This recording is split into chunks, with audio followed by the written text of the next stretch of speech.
Mai 1969, à Orléans éclate une drôle de rumeur. On raconte que là, dans les cabines d'essayage des boutiques de la ville, disparaissent des jeunes femmes. Victimes d'un réseau de prostitution, elles ne réapparaissent malheureusement jamais. La peur se diffuse dans la ville et bientôt, tous pointent du doigt les mêmes individus, les commerçants juifs. Pire encore, tous les juifs d'Orléans sont au courant et laissent faire. La police, corrompue, étouffe les disparitions.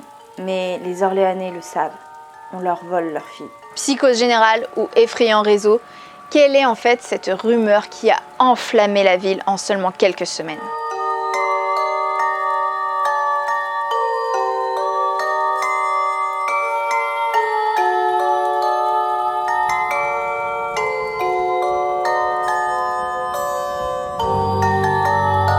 Et salut toi! Alors cette semaine on va pas voir que des creepypastas ou des histoires surnaturelles parce que parfois en fait la réalité est bien plus effrayante que tout ce qu'on peut imaginer et tu vas voir à la fin de cette vidéo qu'en fait ce n'est pas la rumeur en elle-même qui est la plus effrayante mais parfois la réaction des gens qu'il peut y avoir derrière.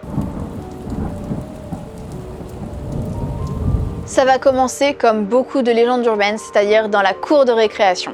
Les jeunes lycéennes vont en fait se raconter cette petite histoire pour se faire peur. Et ce qu'elles disent en fait, c'est que de jeunes filles disparaissent dans les cabines d'essayage de la ville et elles sont en fait emmenées dans un réseau de prostitution. C'est une histoire qu'on aime se raconter parce qu'elle fait peur.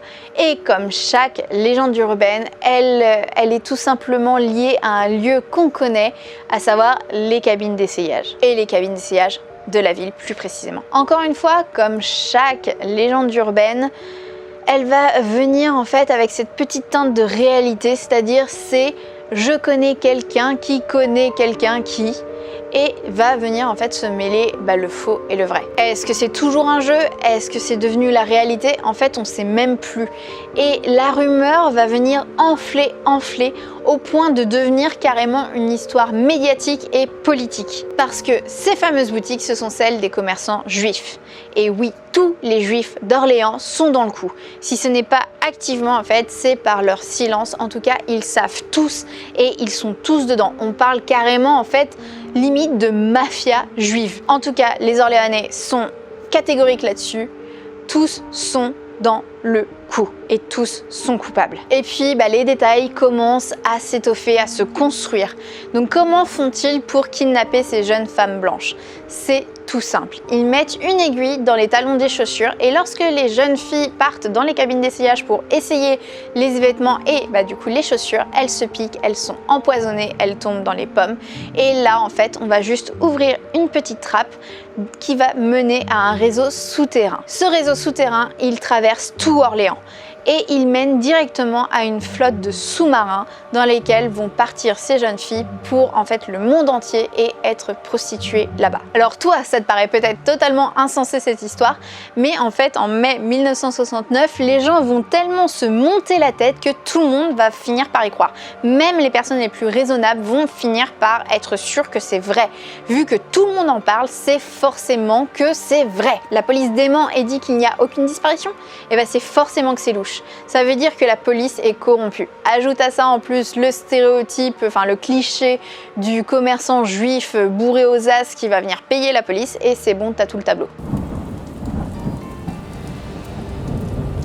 Alors le plus dingue dans cette histoire, c'est pas forcément que les Orléanais y aient cru, c'est surtout en fait les proportions totalement dingues que va prendre la rumeur. En seulement quelques jours, en fait, ça va partir totalement en couille et là les gens vont se mettre à sortir dans la rue pour aller manifester, venir caillasser les magasins, venir carrément aussi passer des coups de fil anonymes pour pouvoir menacer les commerçants. Bref, des pauvres types qui n'ont jamais rien demandé à personne vont venir se faire pourrir, vont vivre un enfer tout simplement parce qu'en fait ils sont commerçants et juifs. Ce qui est le plus dingue en fait, c'est que ils sont pas nouveaux sur Orléans. Ce sont des personnes qui sont là depuis des années, chez qui on allait depuis des années pour acheter ses vêtements. Des gens qui étaient des amis, qui étaient des connaissances. Et là, d'un seul coup, juste à cause de cette rumeur-là, les Orléanais vont leur tourner le dos totalement et même plus pire que ça en fait, vont se mettre à les accuser de kidnapper de jeunes filles. Et pourtant, encore une fois, il n'y a eu aucune disparition officielle. C'est-à-dire que aucune jeune fille pendant cette période-là n'a été reportée disparue. Tout ça, ça part tout simplement d'une rumeur qu'il y a eu à la récré. Et là, en fait, ça prend des proportions tellement énormes, tellement disproportionnées, que toute la France va s'intéresser en fait à ce phénomène et les médias nationaux vont débarquer sur place pour avoir les scoops, pour essayer de comprendre ce qui est en train de se passer à Orléans.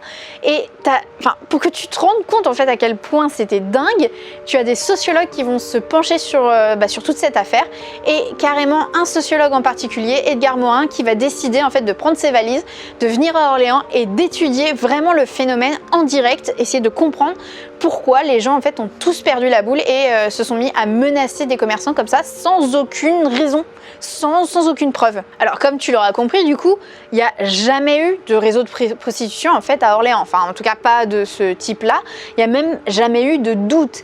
Et le pire dans l'affaire, c'est que la police, le maire, enfin tout le monde dès le début, dès qu'ils ont commencé à se rendre compte que ça partait en cacahuète, ils ont tous fait un communiqué pour bien dire que ce n'était pas vrai, que tout ça c'était faux.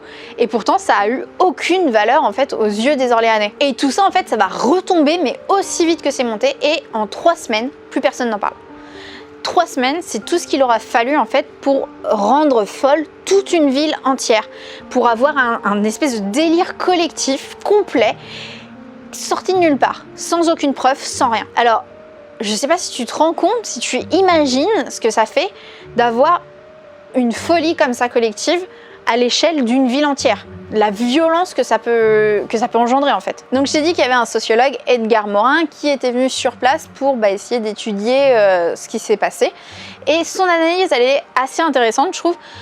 Alors, oui, comme beaucoup de théories sociologiques, je trouve qu'il y a un bon côté branlette intellectuelle, mais c'est quand même super intéressant ce qu'il va nous dire. Pour Edgar, en fait, tout ça, c'est la représentation de la peur du nouveau.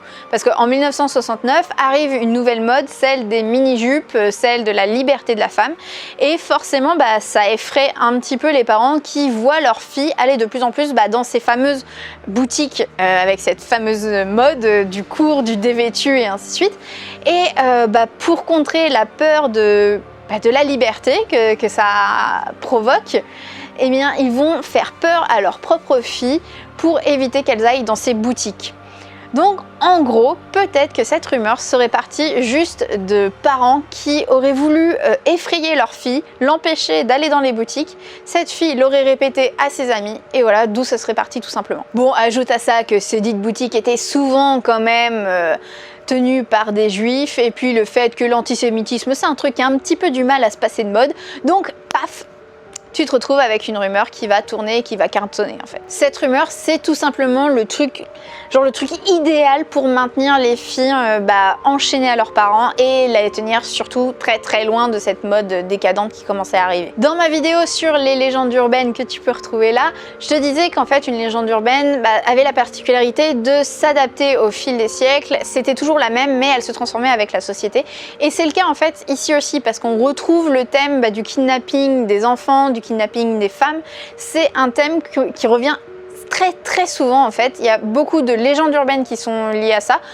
Par exemple Barbe Bleue et ainsi de suite. Bref, c'est un sujet qui passionne. Et en fait, certains sociologues se sont rendus compte que les légendes qu'il pouvait y avoir ou les rumeurs qu'il pouvait y avoir autour des disparitions d'enfants ou de femmes revenaient particulièrement lorsqu'en fait la société vivait un gros changement, une grosse restructuration ou alors tout simplement une crise. Et il se trouve qu'en 1969, la population avait vécu les deux.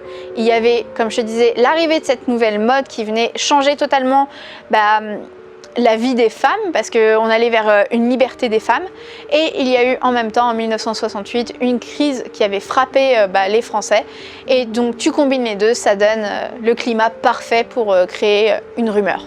Voilà, c'est tout pour la rumeur d'Orléans. Alors si je voulais en parler à cette période d'Halloween, c'est pour rappeler que oui, les histoires de fantômes et ensuite font peur, mais parfois en fait l'humain lui-même, sans ajouter quoi que ce soit, peut faire peur tout seul, comme un grand.